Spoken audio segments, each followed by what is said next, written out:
जहां पड़े कृष्ण के पांव, आज भी मौजूद है प्रमाण। वो रहस्यमयी गुफा जहां रहते थे पांडव, जहां जाते ही खत्म हो जाता है काल सर्पदोष। जब भीम ने दिया श्राप, चिनाब को होना पड़ा शांत। जहां बना कौरवों को हराने का प्लान, ऐसा चमत्कार देख वर्ल्ड एनालिस्ट भी हैरान।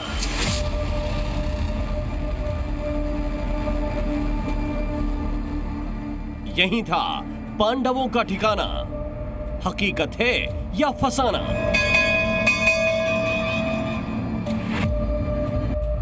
सी न्यूज पर पांडवों का अदृश्य लोक।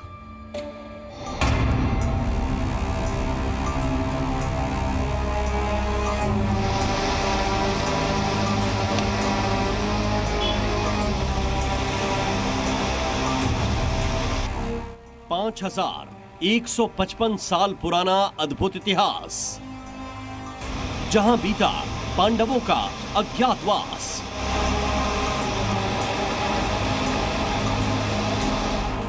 गुफा के भीतर शिव शक्ति साक्षात।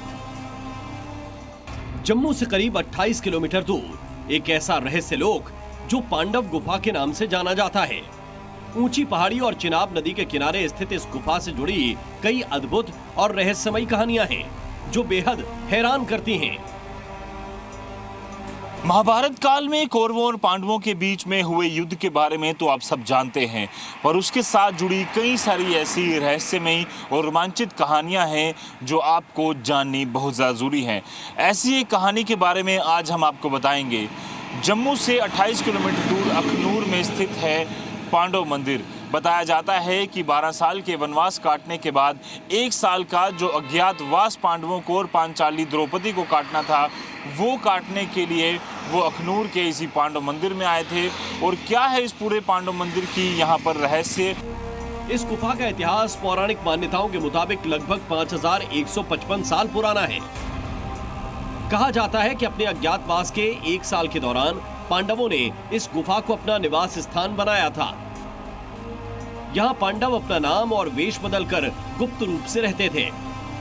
द्वापर युग में बनी पांडव गुफा के बारे में हम आपको इतिहास जो है उसका बता रहे हैं, क्या क्या रहस्य है वो बता रहे हैं। और इस समय हम उसी जगह पर, उसी गुफा में पहुंच चुके हैं। किस तरह से ये गुफा बनी और क्या क्या इसका इतिहास है ये भी हम जानेंगे। हमारे साथ पंडित जी भी मौजूद हैं, सुरेंद्र शर्मा जी, इनसे जानेंगे पूरी चीज़ें। और आप देख सकते हैं ये पूरी तरह से एक नेचुरल गुफा जो है वो बनाई गई थी। 5155 साल से भी ज़्यादा पुरानी ये गुफा है। और माना जाता है कि पांडव जो है अज्ञातवास के समय इसी गुफा में रहे थे पांचाली द्रौपदी के साथ। और क्या क्या है, अज्ञातवास के दौरान यहाँ पांडव द्रौपदी के साथ रहते थे। पांडवों के अज्ञातवास में ही भगवान श्री कृष्ण भी उनसे मिलने इस गुफा में आए थे, जिसके प्रमाण आज भी यहाँ मौजूद हैं। ये वही शिला है जिसका मैं पहले जिक्र कर चुका हूँ। यहाँ ये देखिए, आप ध्यान से देखेंगे तो भगवान कृष्ण जी के बाल रूप के पाँव के निशान हैं और गाय के पाँव के निशान खुर भी लगे हैं। यहाँ भगवान कृष्ण बालक रूप में पांडवों से मिलने के लिए आते थे ग्वाले बनकर। और इसीलिए आप देख सकते हैं ये साक्षात सबूत हैं। कई सारे लोग, कई सारे इतिहासकार, साइंटिस्ट जो हैं वो यहाँ आए, उस पर रिसर्च भी की, पर आज तक साफ तौर पर जो इतिहास के पन्नों में दर्ज है, जो हमारी पुरानी कथाओं में दर्ज है, वही कहानियाँ, वही साक्ष्य यहाँ पर मिलते हैं। जब जी मीडिया की टीम इस गुफा का रहस्य जानने के लिए वहां पहुंची तो चौंकाने वाला नजारा देखने को मिला। गुफा के पास से बहने वाली चिनाब नदी, जो सामान्य तौर पर अपने तेज बहाव और शोर के लिए जानी जाती है, वहां पूरी तरह से शांत थी। इस असाधारण दृश्य के पीछे की कहानी जानने के लिए टीम ने गुफा के पुजारी से संपर्क किया। पांचों पांडव यहाँ पे जब तपस्या करते थे तो नदी का शोर जो था वो अंदर तक आती थी, आवाज़ नदी की। तो भीम ने फिर अपने श्राप से इस नदी को यहाँ पे शांत किया था।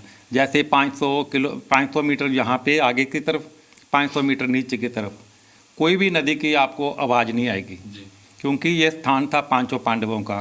फिर नदी ने भी, उनके पांडवों ने तपस्या की, नदी ने भी सहयोग किया कि मेरे कारण इनको कुछ ऐसा डिस्टर्ब ना हो कि जिससे इनको जो बल प्राप्त करना है, भगवान जी का आशीर्वाद प्राप्त करना है, मेरे कारण इनको भी बाधा ना आए। तो भगवान भी इनके साथ थे, तो फिर गंगा मैया भी इनके साथ में थी, तो फिर तो पांडवों को जीतना ही था। महाभारत काल में जब पांडव यहाँ अज्ञातवास में थे तो चिनाब नदी का शोर उनकी तपस्या में बाधा डालता था, जिससे नाराज पांडव पुत्र भीम ने अपने बल और श्राप से इस नदी को शांत कर दिया। आज भी गुफा के पास 500 मीटर के दायरे में चिनाब नदी का पानी पूरी तरह शांत है, जबकि इसके आगे और पीछे ये नदी रौद्र रूप में बहती है। पांडव गुफा से जुड़ी और महाभारत काल से जुड़ी कहानी ये है कि इस नदी का शोर जिस तरह से आप अभी भी सुन सकते हैं कितना ज़्यादा है, और माना से जाता है कि अगर कोई भी इसमें एक बार डूबता है तो सीधा पाकिस्तान में जो है वो जाकर मिलता है, और इसका शोर अपने आप में बता सकता है कि कितनी ये खतरनाक है। और माना से जाता है कि महाभारत काल में जब अज्ञातवास के समय पांडव और पांचाली यहाँ पर जो है वो पूजा अर्चना करते थे, तपस्या करते थे, तो उस समय काफ़ी शोर जो है वो इस नदी का होता था, जो अभी भी यहाँ पर आपको सुनाई साफ तौर पर दे जाएगा। पर पांडव गुफा के पास यहाँ पर ये शोर जो है पूरी तरह से आकर थम जाता है। उसकी भी एक यहाँ पर रहस्यमयी कहानी है। चिनाब नदी के बारे में जानकर हम दंग थे। कई सारे इतिहासकार, रिसर्च एनालिस्ट यहाँ इस गुफा तक आए। सच्चाई जानने के बाद सभी दंग रह गए। पौराणिक कथाओं में दर्ज सबूत पर किसी ने सवाल उठाने की हिम्मत नहीं की। गुफा के अंदर एक रहस्यमयी शिला भी है। ये शिला कितनी पवित्र और रहस्यमयी है, इसकी सच्चाई जानकर आप हैरान रह जाएंगे।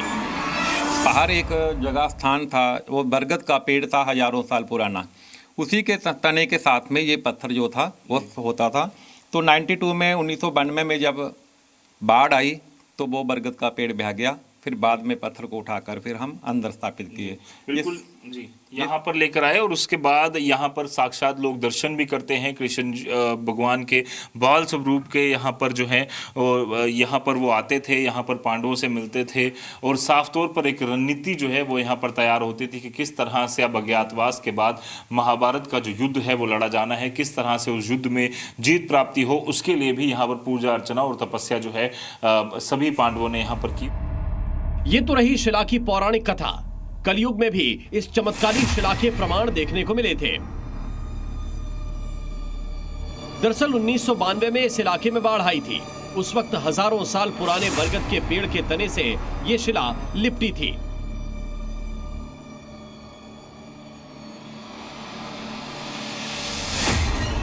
बाढ़ के पानी में बरगद का पेड़ तहस नहस हो गया, बह गया, लेकिन ये पवित्र शिला टस से मस नहीं हुई।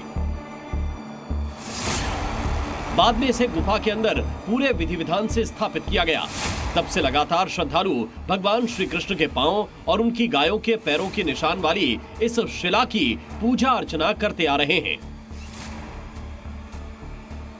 यहाँ से ही पूरी प्लानिंग हुई थी, क्योंकि अज्ञातवास का पीरियड भी खत्म हो रहा था। तो आगे क्या करना है, आगे किस तरह से स्टेप उठाना है, तो ये इनको सारा कुछ जो गाइड करते थे भगवान कृष्ण करते थे, क्योंकि भगवान ने कहा है कि जहाँ सच होगा वहीं पे मैं साथ में होऊंगा। पौराणिक कथाओं के मुताबिक अज्ञातवास के दौरान भगवान श्री कृष्ण पांडवों से मिलने इस गुफा में आए थे और भेष बदलकर बाल रूप में भगवान श्री कृष्ण अपनी गायों के साथ यहाँ रुके। ऐसा कहा जाता है कि महाभारत के युद्ध में कौरवों को हराने की रणनीति भगवान श्री कृष्ण ने इसी गुफा में पांडवों के साथ मिलकर बनाई थी।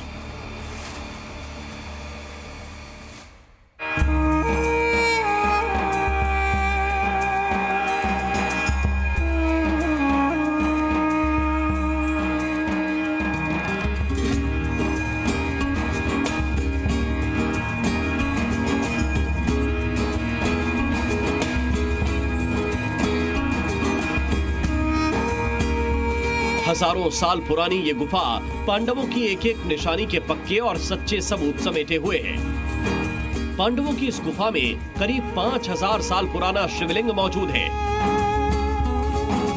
ये शिवलिंग बेहद खास है। इस शिवलिंग की पूजा अर्चना से काल सर्प दोष तक दूर हो जाता है। जब पांचों पांडव द्रौपदी के साथ अज्ञातवास का समय बिता रहे थे, तब इसी पवित्र शिवलिंग की उन्होंने पूजा की थी।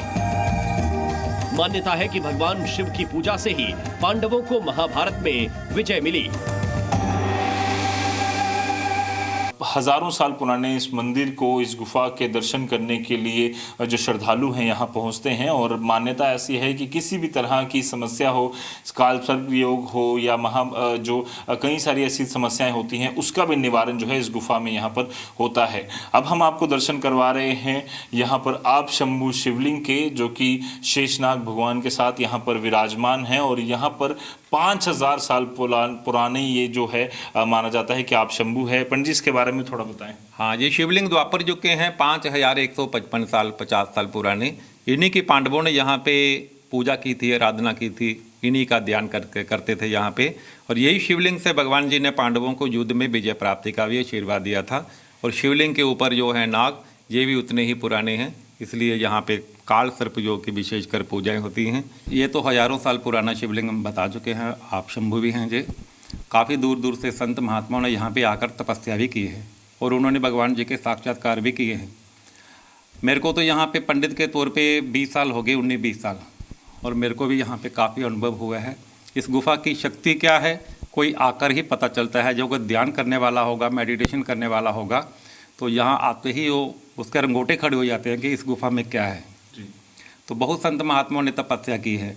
और शिवलिंग के ऊपर जो नाग देख रहे हैं ना आप, ये भी नाग उसी टाइम के हैं, पुराने।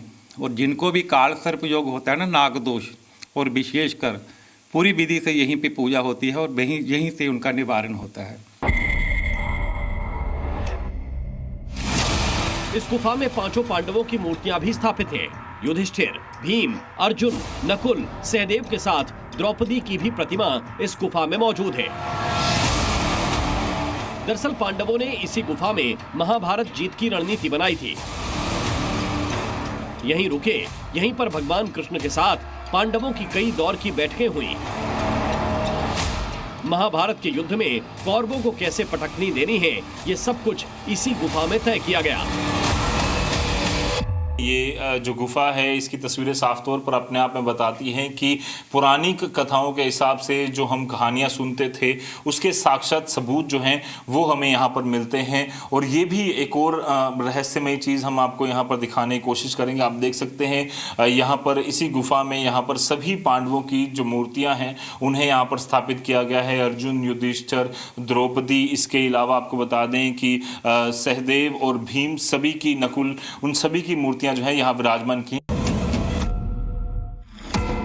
गुफा में हनुमान जी की भी हजारों साल पुरानी प्रतिमा है।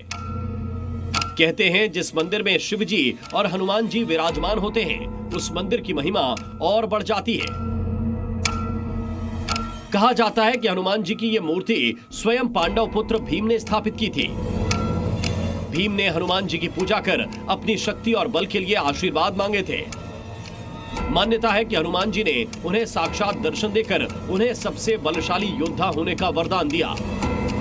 पांडवों ने गुफा में हनुमान जी की प्रतिमा इसलिए भी स्थापित की थी क्योंकि द्वापर युग में हनुमान जी का विशेष दर्शन अर्जुन को भी हुआ था, जिसके बाद हनुमान जी अर्जुन के रथ के ध्वज पर मौजूद होने के लिए सहमत हुए, जो उनके परम आशीर्वाद का प्रतीक है। यहाँ पर खुद विराजमान हैं हमारे सबके प्रिय हनुमान भगवान जी, जिनकी पूजा अर्चना जो है वो भीम भी किया करते थे। माना जाता है कि दुनिया के सबसे बलशाली जो भीम हैं वो भगवान हनुमान की पूजा कर कर उनसे महाभारत युद्ध में किसी समस्या के दौरान वहाँ पर मदद करने की यहाँ पर जो है वो उनसे प्रार्थना भी करते थे। पंडित जी, ये मूर्ति भी उतनी ही पुरानी है, साक्षात यहाँ पर हम देख रहे हैं। हाँ, इन्हीं हनुमान जी की पूजा की थी भीम ने, और हनुमान जी ने उनको खुद दर्शन दिए थे, उनको बल प्राप्ति का आशीर्वाद दिया था। यहीं से फिर उसके बाद में अज्ञातवास के टाइम, उसके बाद में फिर उनको युद्ध करना था भीम के साथ, दुशासन के साथ। बड़े बड़े महारथी को उन्होंने परास्त किया था हनुमान जी के बल से ही, हनुमान जी की शक्ति से ही। भीम में तो 100 हाथियों का बल था, मगर फिर भी जितना बल होगा कौरवों के साथ लड़ना, कौन सा योद्धा वहाँ पे सामने आ जाएगा, किसके साथ युद्ध करना पड़ेगा, तो वो मतलब दुश्मन को ये कमज़ोर नहीं समझते थे।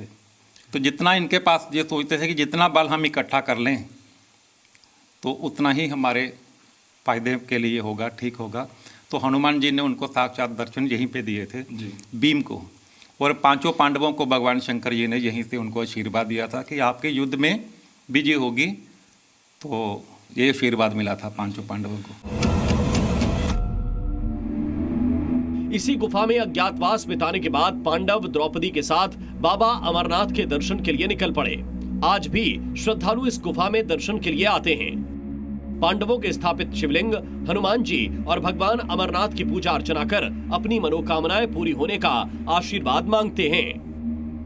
अब हम आपको आगे उस जगह पर लेकर चलेंगे जहां से जब अज्ञातवास जब खत्म हुआ, जब यहाँ पर एक युद्ध हुआ, तो उसके बाद यहाँ से किस तरह से पांडव भगवान श्री कृष्ण जो है उनको लेकर यहाँ से निकले। और ये जो गुफा है, माना ऐसा जाता है कि इसी गुफा से यहाँ बाबा अमरनाथ के यहाँ पर दर्शन करने के लिए जो पांडुपुत्र हैं और पांचाली है वो यहाँ से गए थे, और वहीं से भगवान शिव से इन्होंने वरदान मांगा था साक्षात दर्शन करके कि महाभारत जो है वो युद्ध जो है वो जीतेंगे। ये आप देखिए ये तस्वीरें, यहाँ पर यही माना जाता है कि ये गुफा जो है अब जो समय के हिसाब से बंद कर दी गई, यहीं से जो है वो अमरनाथ जी के दर्शन करने के लिए पहले कई सारे संत महात्मा जाते थे। पहले पांडव गए और उसके बाद संत महात्मा गए। पंडित जी इसके बारे में थोड़ा बताएं। यही रास्ता है, गुप्त रास्ता, रहस्य जो छुपा है। इसी रास्ते से भगवान कृष्ण पांडवों को लेके निकले थे अमरनाथ जी। तो पांडवों के जाने के बाद में यहाँ से कुछ महात्माओं ने जाने की कोशिश की, वो वापस नहीं आए। सांप निकलते थे, फिर बंद कर दिया था। तो जैसे जी आप देखते हैं नागों की मूर्तियाँ स्थापित हैं, नाग ही निकलते थे तो नागों की ही मूर्ति स्थापित करके कि ऐसी कोई घटना ना हो। तो ये शिवलिंग जो शिव जी की भगवान की मूर्ति है, ऐसे तो गुफा ये हमारे पाँव के नीचे से सुरंग थी, दिखाने के लिए भी बिल्कुल छोटा कर दिया।